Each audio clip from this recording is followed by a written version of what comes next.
وجوار الهادي محمد يا طيبة جئتك صبا لرسول الله محبا بالروضة سكنت روحي وجوار الهادي محمد السلام عليك.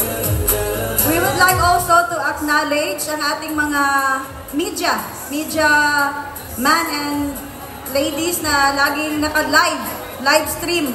So nakikita po ng buong Pilipinas or buong mundo kung ano man ang ganap natin today. We would like to acknowledge the TM Radio FM Cotabato City 94.7, DXTC Radio natin 95.9, Gold Star Daily 1 Bangsamoro, Z Live, The Empire Radio 104.3 Cotabato City, Bangsamoro,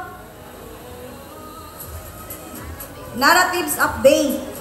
So, sa mga hindi pa po followers, paki-follow po ng page nila para update po tayo sa mga ganap. So, sila po yung madalas na nag-coverage po ng ating mga programa. We would like also to acknowledge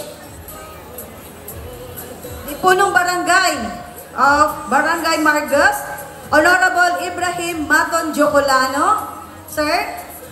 Di punong barangay of Barangay Bito. Paborito ko man kasi ito sa lahat ng punong barangay. Ang punong barangay ng Bito, Johari Usman. Kahit saan mapadpad, magkasama kami. Okay, so once again, kung meron po kayong nais ipa-acknowledge, can you please write it on a piece of paper para po ma-acknowledge namin dito sa taas. Okay, so ayun, so meron pong gusto magpa-acknowledge, pumunta lang po kayo dito sa amin sa harap para po ma-acknowledge namin kayo, okay?